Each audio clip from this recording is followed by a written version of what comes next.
좋아요, 구독 부탁드려요. 안녕하세요, 소소입니다. 김진수님, 7월쯤이면 상황이 많이 변하겠죠.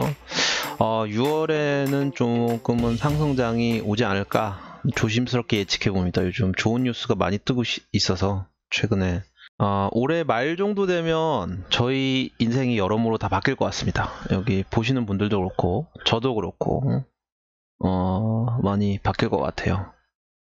강SS님, 이오스 가지고 계세요. 이게 제가 요즘 그 단타방에 제 거 그 포트폴리오나 제가 뭘 샀다라는 걸 안 올리잖아요. 그거를 안 올린 이유 중에 하나가 그 변호사님한테 하도 어택을 당해가지고 이제 왜 포트폴리오를 공유하냐, 이걸 꼭 해야 되냐, 왜 샀다 팠다 이런 걸 왜 올리냐. 그래서 일단 더 이상 이런 걸 올릴 수가 없습니다. 네, 그래서 저희는 그냥 블록체인에 대해서 공부하는 그런 방송으로, 그런 컨셉으로 가야 될 것 같아요. 네, 아쉽지만 현존하는 이더리움의 도전자 중에는 가장 강력한 경쟁 상대가 이오스가 아닌가 싶습니다. 코어 플랫폼이라고 하는 그 이더리움과 그 이오스, 카르다노, 에이다, 뭐 스텔라도 요즘 좀 이렇게 되려고 하죠. 뭐 트론도 요즘 뭐 한다고 하고, 네오 뭐 이런 것들 있잖아요. 그다음에 퀀텀이 있는데, 작년에 가장 강력하게 도전했던 코어 플랫폼에 도전했던 친구 중 하나가 퀀텀이었어요. 퀀텀이 아주 왕성하게 활동하면서 도전했던 근거가 뭐였냐면 D앱들을 한 30개 가까이 작년 말에 쏟아 내면서 퀀텀이 굉장히 강력한 경쟁자인 것처럼 보였습니다. 근데 실질적으로 사용자들이 믿음이 약했고 가격이 방어가 결국 되지 못했죠, 이번 하락장에. 근데 퀀텀이 현재 단기적으로는 좀 가격적으로 많이 문제가 생겼고, QRC 토큰들이 대거 ERC로 나갔는데 그 원인이 무엇일까에 대해서 생각을 해보면요, 그 가장 큰 원인은 아무래도 QRC 마켓을 만드는데 실패한 게 가장 큰 것 같아요. 물론 QRC 마켓이 있는 거래소가 있긴 있지만, 그러니까 즉 뭐냐, 저희가 어떤 운영체제에 대해서 이야기할 거면 저희가 그 기술력과 그 다음에 그 네트워크에 대한 게 있어요. 즉 윈도우가 기술력이 엄청 좋기 때문에 저희가 다 윈도우를 쓰는 건 아니에요. 리눅스나 뭐 맥OS가 더 좋을 수도 있어요. 하지만 윈도우를 쓰는 인구가 이미 이렇게 많기 때문에 윈도우를 안 쓰면 여러분은 그 인구와 소통할 수 없어서 윈도우를 쓰는 걸 수도 있어요. 뭐 윈도우가 그렇다고 기술력이 엄청 나쁘다 이건 아니지만, 윈도우보다 기술력이 엄청 좋은 새로운 운영체가 나오더라도 윈도우를 이길 수는 없습니다, 현재 상황에서는. 즉 이더리움이 이미 이 헤게모니, 이 패권을 잡고 있기 때문에 이 코어 플랫폼에서 새로운 코어 플랫폼이 우리가 기술력이 더 좋아 라고 하면서 나오더라도 그 헤게모니를 이기기가 쉽지 않다는 거예요. 근데 그 중에서도 퀀텀은 QRC들이 대거 나가면서 더 큰 문제에 직면을 한 거고요. 네오 같은 경우는 아직 D앱들이 나가진 않았잖아요. 뭐 그렇다고 해서 퀀텀이 뭐 지금 망했다 이건 절대 아니고요. 그냥 일시적으로 좀 코너에 몰리긴 했다. 그렇지만 퀀텀이 지금까지 만들어둔 네트워크도 그렇게 작은 네트워크는 아니거든요. 그렇기 때문에 중국이 개방이 돼야 되겠지만, 그게 선행한다는 조건 하에 중국이 개방되면 퀀텀이 한번 다시 반격을 할 가능성이 높다고 저는 생각을 해요. 첫 번째 기사를 봅시다. 한국의 고강도 암호화폐 규제 덕분에 일본이 덕봤다. 전세 거래량의 38%가 일본서 발생하고 있다. 그래서 사실 이게 되게 웃긴 건데, 실제로 거래 중심은 여러분 중국입니다. 중국이에요. 중국이 밴드에서 한국으로 건너온 거예요, 중국 거래가. 즉 중국에 많은 거래하는 팀들이나 거래하는 자산가들이 한국에서 사기 시작했어요. 그 전에 작년 3월에 중국 정부가 밴을 했는데, 그때는 중국 자금이 일본으로 갔었어요. 그때 한번 일본 갔다가 그래서 일본이 그때 거래량이 50% 이상 치솟았어요, 비트코인 거래량에. 그리고 중국이 다시 밴을 풀었어요. 밴을 풀면서 그 당시에 윤비라든가 뭐 주비라든가 엄청난 거래소들이 많이 생겼고요. 그러니까 OKX 후오비는 이제 되게 보수적으로 하다가 거래 순위에서 많이 딸렸어요. 그래서 중국 3대 거래소이다, 옛말이다, 막 이런 얘기가 있었는데, 뭐, 윤비나 이런 애들이, 이 주가 조작을 했다는 걸로 다 잡혀가고 문제가 생기면서 중국이 다시 셧다운을 했죠. 그러면서 거래량이 한국을 넘어왔던 거예요. 작년 말에. 그 당시에 또 업비트가 처음 생기고, 업비트랑 이제 빗썸이랑 양대 축으로 1, 2위를 하면서 엄청나게 올라갔는데, 거래량이. 그게 한국의 거래량이 아닙니다, 사실은.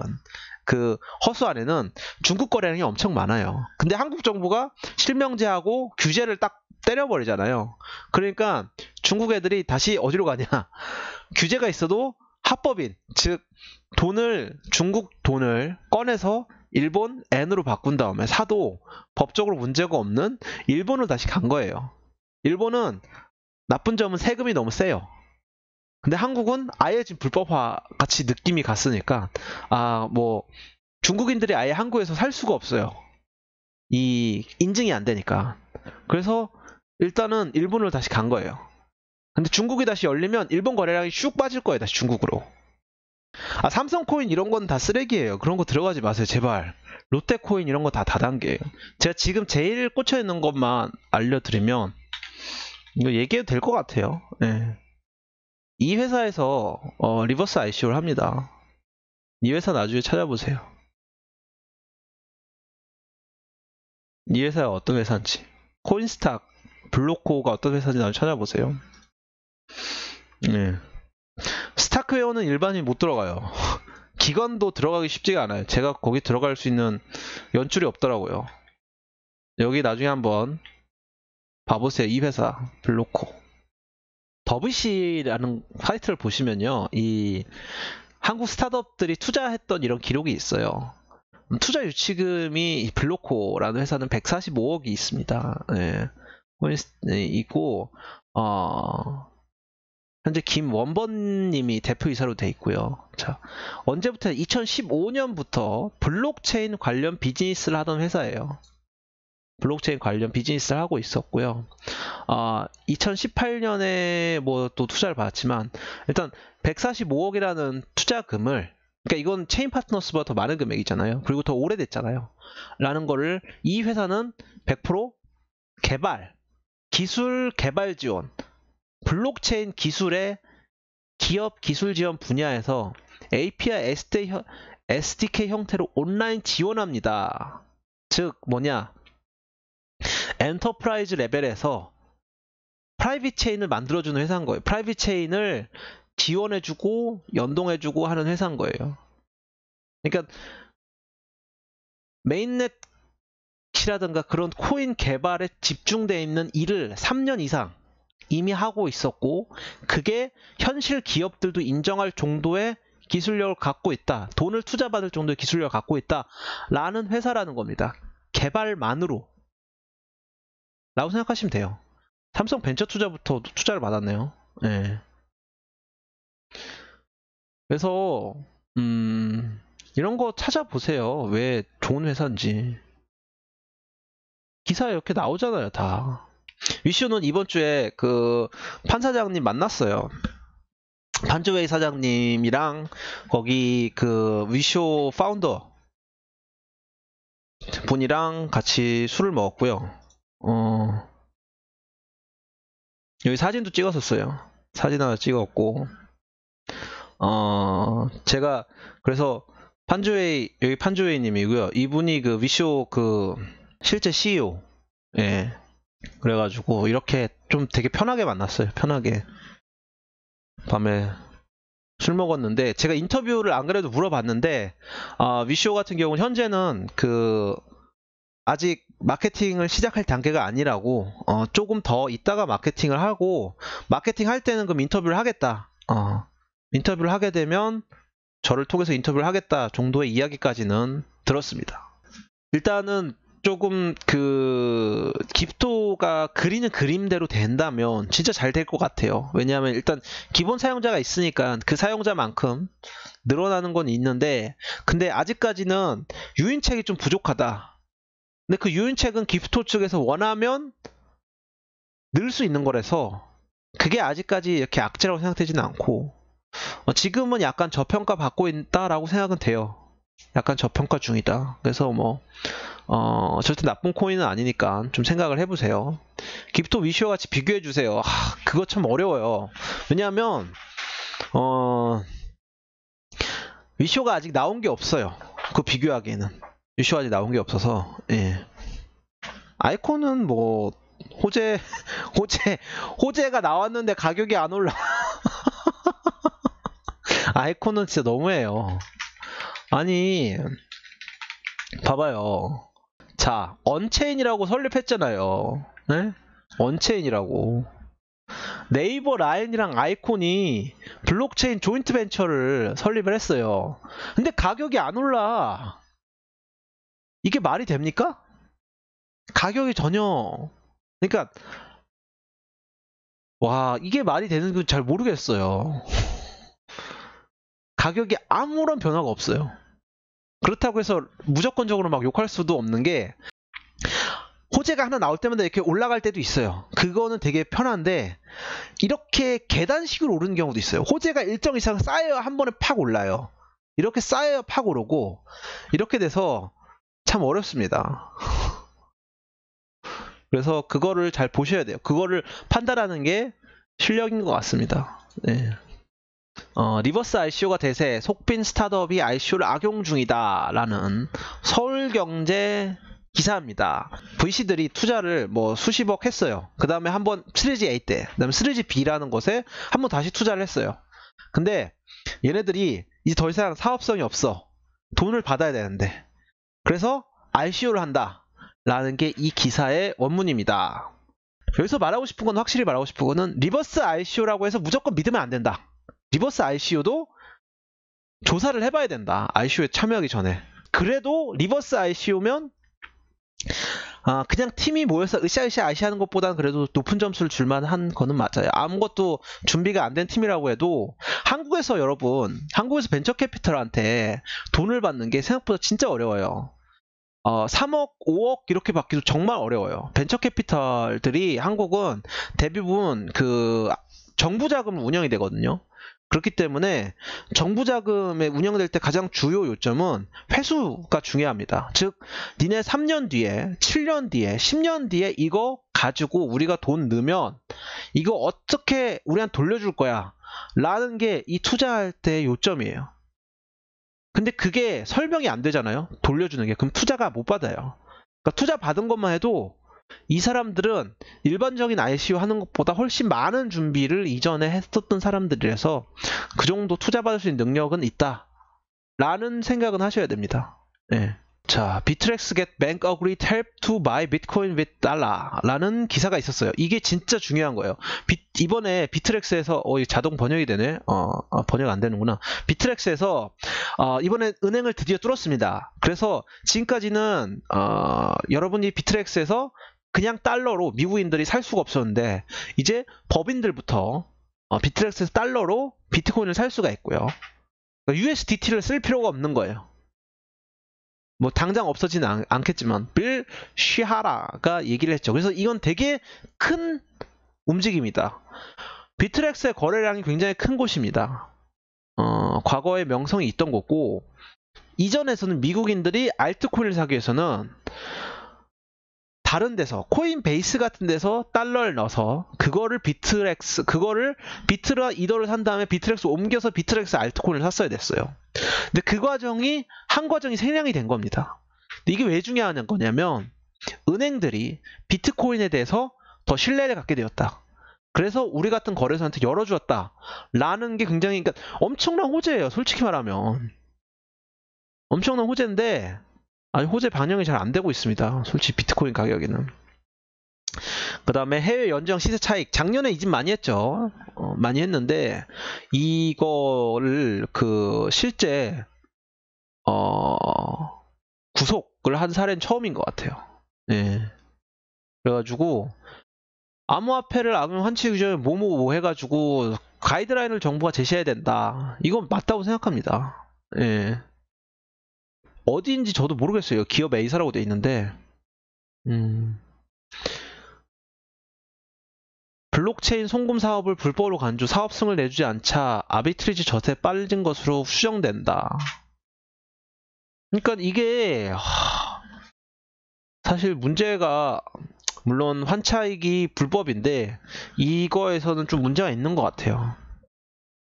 법이 있어야 이거를 뭐 못하게 하던가 해야지 이전 법에 이거를 무조건적으로 동일하게 하는 거는 문제가 있는 것 같아요. 그 다음에 이거는 요즘 저희가 좀 주의 깊게 보고 있는 팀 중에 하나의 소개 글인데요. 좀 일을 하시다 보면 들어봤을 만한 팀인 것 같아요. GBIC라는 그 중국 쪽 투자사고요. 여기가 원래 블록7이라는 그 컨설팅 회사로 시작하다가 이 대학교 졸업한 요 분이 컨설팅 회사를 니드가 있다는 걸 보고 컨설팅 회사로 시작했다가 투자사로 바뀌어서 요즘 투자를 활발하게 하고 있는 여기에 대한 소개 글이에요. 그래서 이것도 혹시 뭐 보실 분들은 좀 보세요. 예. How college friends built a 100 million blockchain business 라고 해가지고 그리고 체인 파트너스가 이번 주에 총 140억 누적 투자금을 유치했다고 발표했습니다. 체인 파트너스 저희 사무실이랑 같은 사무실 써요. 체인 파트너스 5층에 들어왔고요. 저희는 11층에 있습니다. 예. 같은 건물 씁니다. 역삼에서. 이번 옮겼더라고요. 체인 파트너스. 그래서 표철민 대표님 어제도 인사했는데 지나가다가 뭐 그래요. 그 다음에 시진핑 중국 주석이 블록체인 기술이 혁명이다 라는 식의 발표를 했고요. 이것도 결국은 이제 중국이 암호화폐 시장을 다시 오픈을 할 거다, 거래소를 라는 식의 생각을 많이 하는 거죠. 이런 근거를 가지고. 예. 뭐 이렇게 생각을 하고 있습니다. 그 다음에 저희 고등학생님이 저희 소소랩에도 몇 개 또 올려줬는데 GitHub랑 크립토 미소에 대해서 올려주셨어요. 그래서 GitHub 같은 경우는 이런 식으로 서로 이 소스 코드 올린 다음에 서로 피드백을 주고 그거가 이제 기록에 남게 하는 거고요. 크립토 미소는 이 커멘트 숫자를 가지고 이거를 갖다가 리워드를 하는 건데, 근데 여기에는 함정이 있어요. 자, 봅시다. 예전에 펑크 스타일 때, 그러니까 예전에 비트코인 초창기 때는 전 세계에 있는 그냥 개발자들이 전 세계에서 원격으로 접속해가지고 GitHub 같은 걸 쓰면서 서로 계속 코멘트라든가 수정을 계속 했어요. 코드에 대해서. 근데 그런 식으로 전 세계적으로 나눠서 코딩을 하는 경우도 있지만 그거는 솔직히 말하면 되게 예외적인 경우예요. 실제 여러분들이 일을 하다 보면 오프라인에서 그냥 옆에서 코멘트를 하는 게 훨씬 편합니다. 아직도 옆에서 하는 게 훨씬 편하기 때문에, 특히 예를 들면 뭐 아이콘, 이게 GitHub에 별로 올라오는 게 없다고 막 까는 분들이 많은데, 아이콘 같은 경우는 개발진이 다 한국 사람이에요. 그 아이콘도 한 사무실을 쓰고, 개발진들은. 그러면 그 사람들은 그 자리에서 그냥 피드백하고 코멘트하고 하는 게 낫지, 그걸 이렇게 공개하고 하는 거가 요즘 트렌드는 사실 아니에요. 그래서 옛날에, 그러니까 이오스 같은 경우는요, 댄이나 이런 중심 개발자들이 이전부터 아주 옛날부터 블록체인에 있기 때문에 GitHub을 당연히 쓰지만, 외부 개발자들이 들어온 경우는 GitHub에 올리는 거에 대해서 반감이 되게 많아요. 그래서 GitHub에 올라와야 무조건 이 프로젝트가 검증이 된 프로젝트라고 말하는 것도 좀 애매합니다. 네. 그래서 그런 거를 좀 보셔야 되고요. 크립토미소 같은 경우도 그냥 단순히 이 프로그래밍, 이 커멘트랑 이 점수를 어느 정도 한 거기 때문에 무조건 이 순위가 높다고 해서 이게 좋은 코인이다라고 하면 안 되고, 그냥 판단의 한 가지 척도로 보시는 거는 괜찮다고 봅니다. 여기 링크가 생겼네요. 나도 몰랐는데. 오, 바로 구독할 수 있게 링크가 생겼네요. 자기 자신은 구독할 수 없습니다. 그 다음에 요즘 메인넷이 되게 인기인데, 트론도 그렇고 이오스도 그렇고 메인넷 런칭이 되게 그거였죠. 그래서 메인넷에 대한 기사가 좀 있었어요. 이 ERC20 토큰이랑, 그러니까 토큰과 코인의 차이에 대한 이야기. 이것도 제 첫 영상이 이런 영상이었을 거예요. ERC20 토큰이랑 그 코인에 대한 이야기들. 비트코인 네트워크에서 이 테스트넷에 대한 거, 이 테스트넷에 대한 거를 사실 다룬 곳은 별로 없는데, 이더리움도 마찬가지 테스트넷이 있어요. 그래서 똑같은 이더리움들이 있고 본인이 마음대로 자기 이더를 만들 수가 있는데 그건 사실 거래가 안 되는 그냥 데이터 쪼가리고요. 진짜로 언제든지 다 하드 포크할 수 있는 데이터 쪼가리라서 거기 위에서 보통 다 올려서 DF들을 실험하다가 그걸 나중에 메인에서 올립니다. 네.